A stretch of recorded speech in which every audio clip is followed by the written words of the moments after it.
Good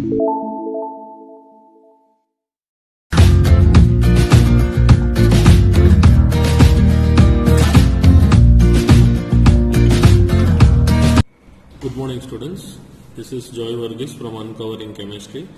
Today in video 20, unit 5, we are going to discuss about vapor pressure and boiling point. This part comes in liquid state, that is topic 5.11. Now when we talk about this part, we will just go through your textbook little bit and then we will continue with this part, that is vapor pressure. Okay, for liquid state we are going to continue. Now when we talk about liquid state, you have to remember this thing: intermolecular forces are stronger in liquid state than in gaseous state, right? Now what is the meaning of this? Molecules in liquids are so close to each other that there is a very little empty space compared to gaseous state. Okay, now the next part. Okay, so intermolecular space means molecules are very close in liquid state and very less distance, empty space is there between them, and under normal condition liquids are denser than gases. This is very important part you have to remember, right? Liquids are denser than gases, means molecules are very close enough. In which state? Liquid state, what we call. Now when we talk about in gaseous state, they are far enough.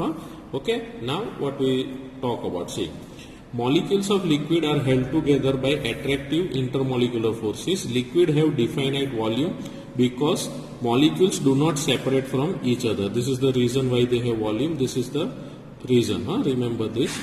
However, molecules of liquid can move past one another freely. Therefore, liquid can flow. Mean move past one another. This part we will study in viscosity topic. Okay, so there I will explain this. What is the meaning of this? And can be poured and can assume the shape of the container in which they are stored.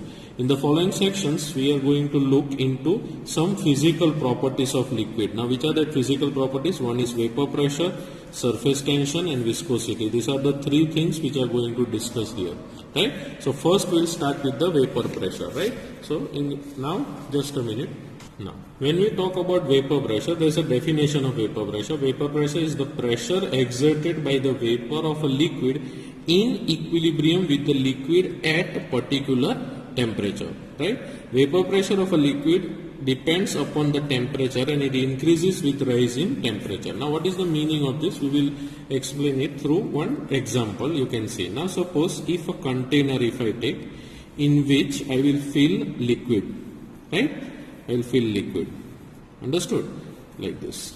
Now, this I will take a closed container. Why? Because we are going to heat this liquid and the vapor should not escape, right? So, this is a closed container what I am talking about, right?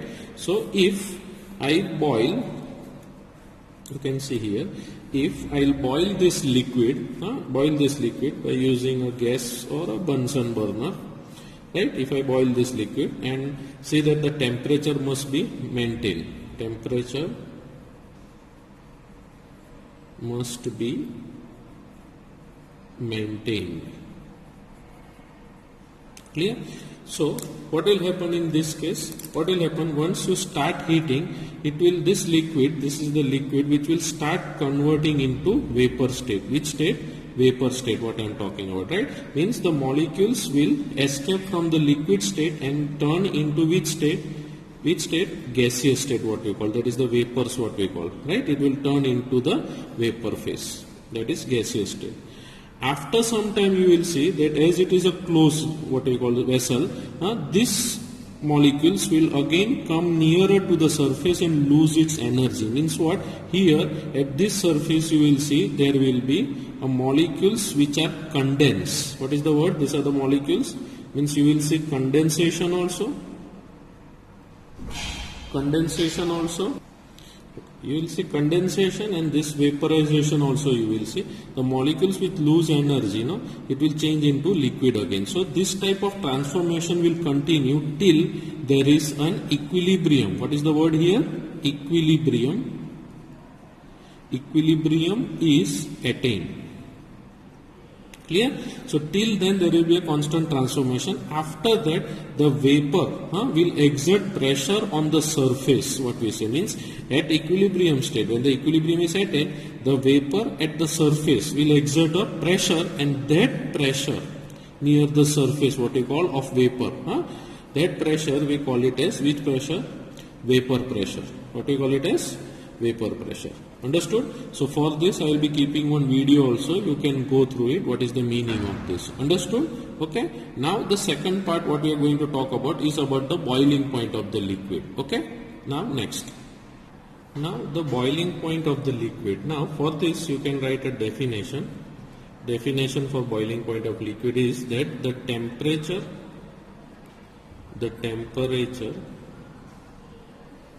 at which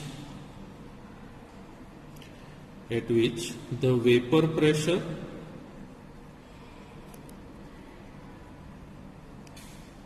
of the liquid becomes equal to the atmospheric pressure, okay, or also you can write in bracket, we can write, or pressure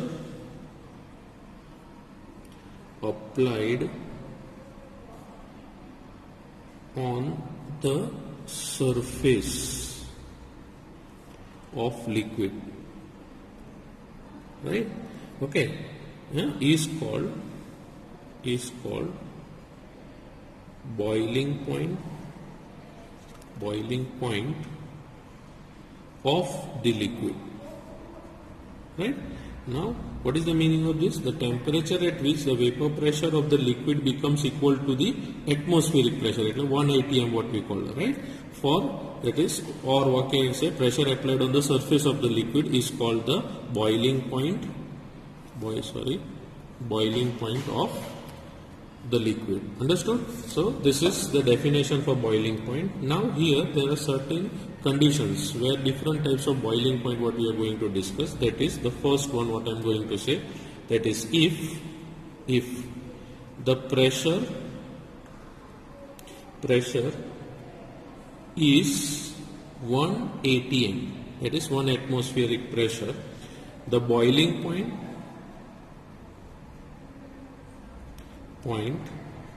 is called normal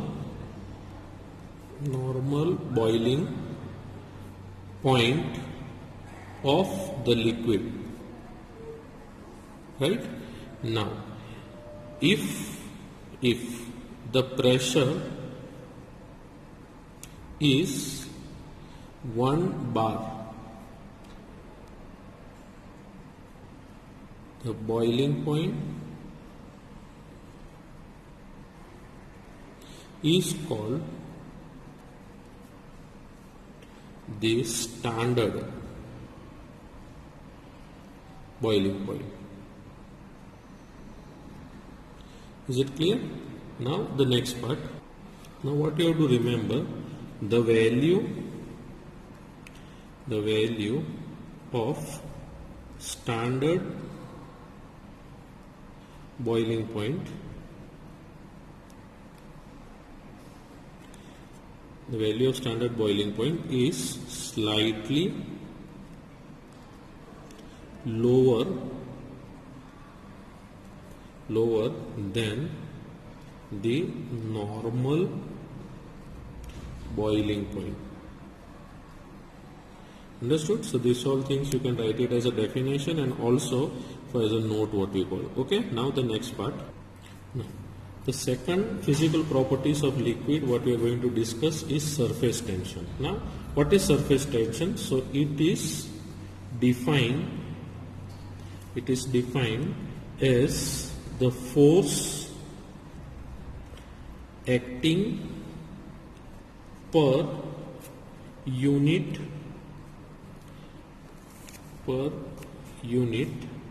force acting per unit length perpendicular to the line drawn on the surface line drawn on the surface. I'll explain it through diagram. Line drawn on the surface of liquid. Right? Now, due to surface tension, you can say that it is responsible for many characteristic properties, clear, of liquid. Characteristics properties of liquid, like what we say, first one you can say curved meniscus. Now what is the meaning of curved meniscus? Means suppose if I take what we say a test tube and if I fill water inside, right? So you will see, if you fill water inside, you will see on the top there will be a curve like this, what we say, right? And this curve, what we say, this curve we call it as meniscus. What is it called? Meniscus. Understood? So this is lower meniscus, upper meniscus. This part what we call it as upper meniscus, and this part, this lower part, what we say, the curve what we say, no, this part is called lower meniscus. Which is, what is it called? Lower meniscus. So this curve is due to surface tension. Okay. Then the second property, what we say, liquid rise in a capillary. Capillary means what? It is a hollow tube from both ends. Okay, so if you put it in a beaker, a capillary, if you put it in a beaker, we fill with a liquid, you will see the liquid will rise slightly above the surface which is filled. That is, the liquid will rise slightly above. Till here the liquid will rise, and the rise of this liquid is due to surface tension. Then the third, what we say, the characteristic what we are talking about, third characteristic is spherical shape of liquid drop, right? Liquid drop. Now we have seen the liquid drop is spherical like this, what we say, right? Now round, what we say, right? Now before understanding this everyone know. Now suppose to understand surface tension, we'll take a simple example. You must have seen in a rainy season in a parapet, parapet above your window. If you have seen, suppose this is a window. On above the window there is a parapet. So when rain fall, you will see all water droplet will run like a train. What you call it as, you can see a train, and then what will happen? It will gather at one place and then it will drop. That size of the drop will increase and then it will drop in form of a water droplet. What you have seen. Have you seen this? So this one, it sticks to the surface. Means when we say this is suppose the parapet and this is the water molecule, right? So there is a force acting perpendicular, what we say. Understood what we say? The force acting perpendicular. Now in this case when we say this is the surface of the molecule, right? And what is the word what we have written, what you see in the definition? It is defined as a force acting per unit length perpendicular to the line drawn on the surface. Means suppose if I draw here, suppose this another one I will show you here, right? So if I draw a line like this and this is the perpendicular, so this is the force acting, what we say, right? Means due to which the water droplets stick to the surface, what we say, this is the surface, right? So this is the water molecules which stick to the surface due to surface tension. Understood? So this is the what you call force acting on a and now due to this what will happen, when this drop will fall down, it will take the shape of the sphere because the force is acting perpendicularly, tangential force what we call it as. Understood this part? So what is surface tension? This part is also clear, right? Now these are the three things what we see due to surface tension, that is curved meniscus, then rise in a capillary, spherical shape of the liquid drop. This all are due to surface tension what we say. Understood? Okay, and the unit of surface tension, this can be asked for VSQ, right? The unit of surface tension is kilogram second square inverse or Newton meter inverse, right? This you have to remember. Understood or not? So the next part what we are going to discuss. See, now there is an explanation from your textbook, that is a molecule in the bulk of a liquid experience equal intermolecular forces from all sides. Means you can see this here, right? So here you can see it is experiencing intermolecular forces from all the sides. You can see the arrow, right? So this is one molecule, this is the another molecule, this is the molecule on the surface what we are talking about, right? So it is exerting pressure by another molecule also, and also by the molecules which are neighboring to it. Understood? So here, see what is written. The molecules therefore does not experience any net force, but for the molecule on the surface of the liquid, this is the important part, net attractive force is towards the interior of the liquid. Interior means from the inner side. When the molecules are on the surface, the forces are in the interior, inner side, what we call it as. Now see, you can see the figure. Due to the molecules below it, since there are no molecules above it, liquid tends to minimize their which area? Surface area, and the molecule of the surface area experience a net downward force and have more energy than what is given, just a minute, more than the molecule in the bulk, which do not experience any net force. Means the molecules which are in the center, what we said, right, in the center, but on the surface when we say molecules get an inward force, while these are experience forces from all sides, what is attractive forces, understood, by another molecule. Therefore, liquid tends to have minimum number of molecules at their surface. Why? Because they are continuously pulled to the inner side. If the surface of the liquid is increased by pulling the molecule from the bulk, attractive force will have to be overcome. Right? So now, this will require expenditure of the energy. Now, this topic, instead of going to this, you have to just remember the main part what I explained here. What is surface tension, the definition, and the characteristics. Property of liquid due to surface tension are these three. You have to remember the unit, so don't forget this. Okay. Now the next part. Now in the next section we will be discussing about viscosity. Okay. So based on the topics which were discussed earlier, that is surface tension, vapor pressure and all, we will be going through this what I call topic. You go through this topic, write the definition and all the points which I wrote in this paper. You can see these are the points what we wrote here. For this is for boiling point of liquid, vapor pressure what we have discussed, and also what we say the surface tension part. Okay, only this much part you have to remember and write it as a note. Okay, no need to draw this diagram. This is just for your explanation. Okay, so we will stop here. Next time we will continue with the another video. Okay, thank you. Take water in a container and you allow it to start evaporating, the space above the surface of the water will start getting water molecules. That means it's a gas now, and gases impart pressures. So as that builds up, what's going to happen is these particles floating above the water can go back into the water unless they're whisked away. So if you put a lid on the container, all the particles are trapped, so the water starts going back into the water phase, or I should say the water vapor goes back in. As this happens, you finally reach a state at which the exiting evaporation rate equals the entering condensation rate, and you reach what we call equilibrium. So when those two rates equal, you establish a constant pressure inside your container. And that pressure is called the vapor pressure of that liquid. In the case of water, you would say it's the vapor pressure of water. It's an example of what we call dynamic equilibrium, meaning when you look at the thing, you can't tell anything's happening, but in actuality, there are billions and billions of molecules leaving the surface of the water, and there's also billions and billions re-entering, and they are exactly the same rate, so there's no net change, but you have established what we call a vapor pressure. And that's hopefully... Back to boiling. Textbooks often state that when the vapor pressure equals the atmospheric pressure, boiling takes place.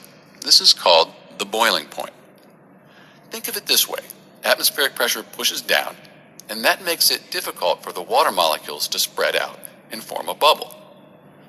But when the vapor pressure increases, molecules from the liquid escape, and they push against the air molecules and effectively reduce some of the pressure. This makes it easier for the liquid molecules to spread out, form a gas, and to rise to the surface. That's boiling. We can make boiling happen by either increasing the vapor pressure or decreasing the atmospheric pressure.